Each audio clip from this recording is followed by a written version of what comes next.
Hello, everyone. Welcome to the Spiritual Hub. It's Cherie. Let's talk about it.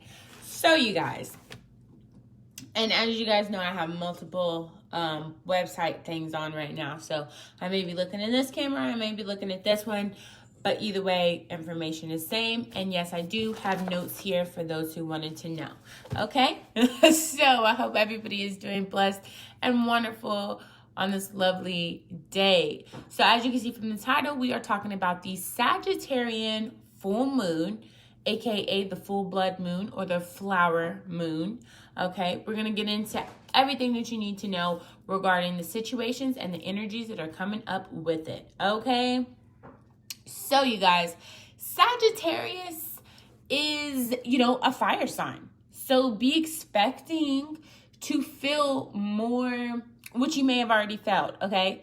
A little bit more, not necessarily hostile, but high energy, okay? High energy, yes. And, taking that energy and pushing it towards something that is better for the collective, and better for the selves, okay? So, the fire sign Sagittarius is ruled by Jupiter, okay? About philosophy, determination, passions, what drives you. Okay, so a lot of these things will be aspected during this time, okay? The lunar eclipse happens whenever the earth is between the moon and the sun, and it forms a shadow that is called an eclipse. This one will be 15 minutes visually where you can see it from the Western North America or the Western South America, East Asia, and the Oceania. It will start at 4:46 a.m. EDT, finishing at 9:51 a.m. EDT. Okay, remember it's a 15-minute visual eclipse where you'll see that reddish hue. Okay. Also, reasons why it's called the flower moon is because of the Anunnaki. It's an indigenous people from the Eastern Canada, and they say it's the time that many flowers bloom. So it literally means as the flower moon, okay? It's also known as the planting moon. So it's a great time to get out there and sow those seeds and, do your planting and stuff. Keeping up on everything, keeping up on everything and, staying focused, staying on task, okay? Eclipse are harbingers of change. They usher in evolution and transformation. So, you definitely will feel the cosmic universal hand kind of picking you up and placing you where you need to be physically, mentally, energetically, and spiritually. Okay, so just understand that during the Sagittarian moon, it's like God's just going to be like, here you go. Like, here's everything that you needed. Everything's fit to fall in line. It's not even fit to fall in line. I'm just going to put you where you're supposed to go in line. Okay. So, be expecting that, helping hand to come in and be like, here, take everything you need, and then some plethora, right? Or for my patois speakers, brata, bless up. You know what I mean? So it's like either way, it's good stuff. We are halfway through the lunar cycle, okay?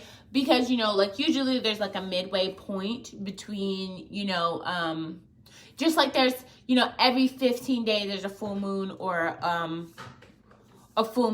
a new moon. Okay, so this is very similar to that kind of an energy, only it happens every so often. Okay, so this is the half point marker where a lot of things are happening. So some things that you can expect during this full blood moon is spirituality, okay, will manifest physically. Okay, so all the, past time that you spent in your shadows time, right? Because the eclipse. So, a lot of people have been working on the dark night of the soul, the shadow part, right? Working on their negative side. and allowing themselves to feel and integrate and understand those things about the self. Well, that's kind of pushing us into a different kind of an energy where it's becoming physical now. So we're seeing the changes that we've implemented, within our daily structures and in our daily realms, and all the things that have been manifested are going to kind of come in kind of suddenly and abruptly. Okay. So like you might just get blessed wildly, like being blessed wildly, just in awe and just thinking and being grateful and appreciative. And you probably ain't gonna be able to do much more than cry with tears of joy that, you really did make it. You've made it to that point. You've made it to, your realization. You've made it to the kind of life you wanted. You made it to the kind of business position you wanted. You made it to whatever that is, that, stabilization of finances, that freedom, that, wisdom, that respect, whatever it is that you personally have been manifesting. I mean, it could be a collaboration of them all. I'm just saying, whatever it is that you've personally been putting your work into, your affirmations, prayers, hopes, dreams, wishes, plans, preparations, and things of that nature, those are what's coming in the physical during this time. Okay, so lots and lots of energy, major shifts. We've been slowly progressing towards the things that we wanted, but I feel like emotionally, if we would have got that months ago, we wouldn't have been ready for it. Versus now, we have our plans, we're starting to slowly implement it because things didn't happen as quick as we preferred.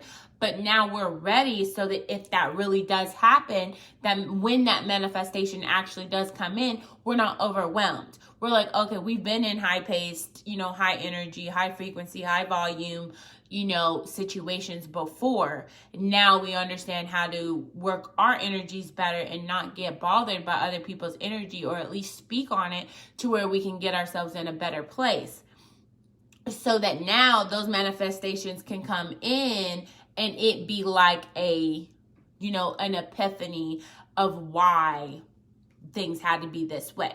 So I'm just letting you guys know the understanding of what's fixing to happen for the rest of this year, and it's really going to be in hyperdrive for this month coming up particularly. But, you're definitely going to feel these energies over the span of the next quarter, the next part of the lunar cycle. Okay. And I'll be keeping you updated on what happens during that time too. Okay. So just some things that you can expect to be highly aspected within your intuition, your mental, physical, metaphysical, and multidimensional. Okay. The unconscious mind is what's going to start to surface. And as you guys know, people will tell you without telling you sometimes, especially if you're really good at reading energetic frequencies. But that unconscious mind coming to the forefront is going to really help things to be transparent and clear, so people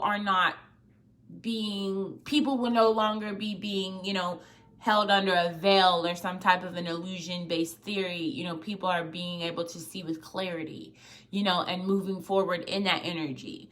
Also, there's a cleansing of our emotional storage. Okay, so yeah, we have an emotional capacity frequency that has been, brinked and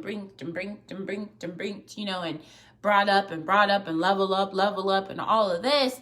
And it's great. But it's like when you start to feel kind of like there's a lot energetically happening, it may be a great time to go ahead and cleanse your aura. Okay. Whether you want to use water and just, allow it to heal you and feel the healing and understand the healing, whether you want to use sage, and do it that way, whether you want to use, salts like Himalayan salt, pink salt, iodinized salt, whether you want to use sea salt, which is my personal favorite, because something healing about sea waters, and just certain things like of that nature.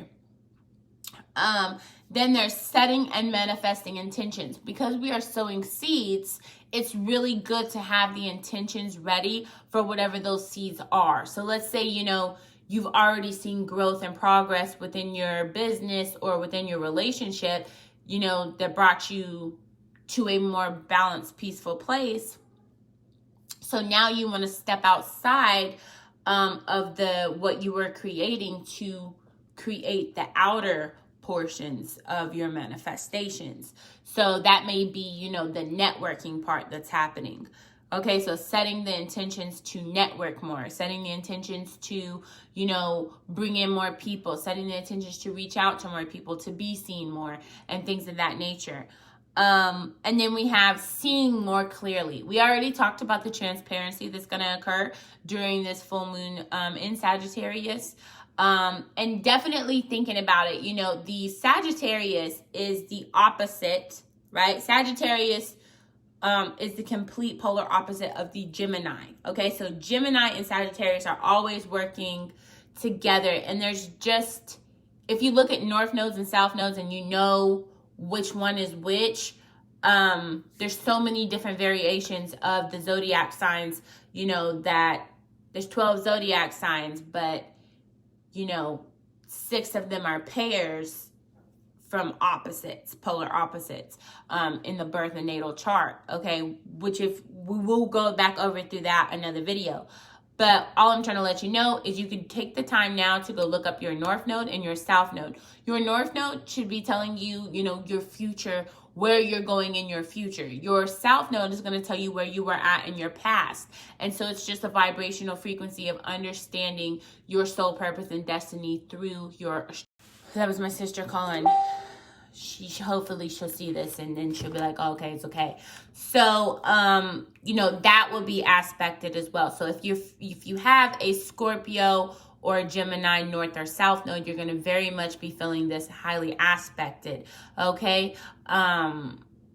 Very highly aspected. So then, you have those abrupt and sudden changes, those major miracle manifestation moments, of things that are happening. And then it'll be leaving the normal for your north node. So you're going to be leaving your south node, right? Leaving your past self, leaving your doubts and your traumas behind and moving forward towards, your future, who you see yourself as, who you resonate on a soul level with, and who you resonate energetically and emotionally with, being perceived as, okay? So then we have embracing change and honoring cycles. So that's just to understand, that our memories are a way that we can bring back a certain feeling, right? Let's everybody now focus on only if you want to, focus on a memory where you laughed a lot. You was just laughing a lot. You know what I mean? When you think of those energies, it brings you back to the moment where you can feel it. Now, you can do this for a negative reason or for a positive reason.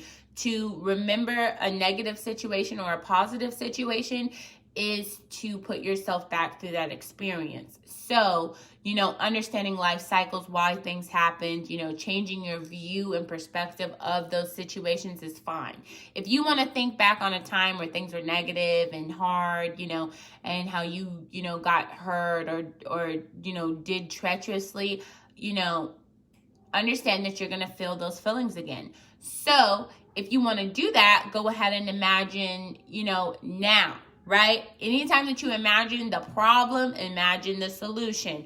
That way you have that balance. And then the next time that you go back to think about that memory, you'll think about the last memory you created, which was you getting over that situation in your life. So that's how we understand our energetic frequencies, and how our memories work. Okay? And then we have the final purge, cleansing of emotional cycles, which is, then after integrating what we just spoke about, allowing yourself to clear your aura, with your sage, with your Palo Santo, with your incense and crystals and salts and, all the good things, your rose petals, your lavender, different things, basil, or whatever manifestation techniques you use. Could be candle flames, whatever it is, not no witchy stuff, but, whatever it is, that's best for you. Not that I'm judging, so don't, I'm just saying, nobody has, I'm not giving anybody permission to mess with my energy at all, unless it's for the positive. And I will not mess with y'all's energy unless it's for the positive. Okay? Yes. Just felt that needed to be said. Releasing attachment blocks and barriers. Okay? So, understanding that it's okay to step outside of your comfort zone in order to obtain a new energy, right? Because you don't attract what you want, you attract who you are. So you're going to have to get out of your regular energy and do some different energy things in order to bring in that energy that you want, unless you're hyper focusing and manifesting in that certain kind of way, which works. So it'll also be a gateway opening for productive activeness and positivity. So, that there's a duality to that. So anytime that things are really high vibrationally positive, understand that there is a high vibrational or a low vibrational negative to every positive that there is. It weighs out in neutralness whenever we talk about intentions, because the universe runs off of love. So regardless, the frequency is going to be respect of the universe, like appreciation and respect all in one. Was like that really universal energy type thing. So, and then we got change is constantly calming. Okay? Not change is constantly coming. No, that's true. But change is constantly calming is where we're going energetically. Right? So instead of being like, oh, I don't want this to change, I'm so attached. Instead we're just not detaching, not attaching. We're just allowing things to flow naturally while aligning our energies to that flow. Okay? So, that's really all that's happening. And while that's happening, you can either feel detached or attached, or you can do the neutral thing and allow change to be calming to you. Allow yourself to go with the flow so you're never bored, never stuck, never lonely, never sad, because you're going with the flow. And the flow, the universal flow, is naturally meant to send you on a path that brings you joy, enlightenment, peace, unity, and harmony. So if you're feeling anything other than that, that's because you are choosing to allow the positivity or negativity of a situation to sway you, okay? Which I rebuke in the future. You can do anything. You can make it past those things. Please do not get stuck, okay? Loving Earth's natural rhythms and synchronizing. That just goes to say is like, doing grounding, focusing on your moon work, meditating, deep breathing, just learning more about the universe, planting more, giving back to the animals on the earth, giving back to the humans on the earth, you like universal law, you should be giving as much as you are receiving. Now, you don't have to give the same thing that you're receiving, because 9 times out of 10 that you're receiving what you need, but you also have to give at least equal to what you're receiving in some way, whether that's energetically, emotionally, spiritually. You have to give mutual, okay? And then, then there's completions and planning. So, with any full moon or new moon, there is a ending and a beginning to some energy. And being that it's the halfway point to the lunar cycle, this is our time to compare and contrast the first and the second half of the lunar cycle to figure out, okay, this is what I was doing then, now what do I want to do? What growth have I seen? What declines have I seen in different ways, and how can I use that moving forward to better myself and others and situations in general? You know what I mean? So that's really good. So you guys, I hope that this has helped you. Thank you so much for liking, watching, sharing. Please catch my videos soon. And if you haven't already, book your sessions, you guys. I know I have a high volume of callers and I'm busy all the time, you know, with a lot of you guys. But yes, I'm always here for counselings, for reading, energy work, spiritual work, any of that, you guys. So just reach out. You're not alone. I'm here to support and love you guys. My soul tribe. Y'all stay up, stay blessed, and never stressed. Much peace, much power, and much love. See y'all later.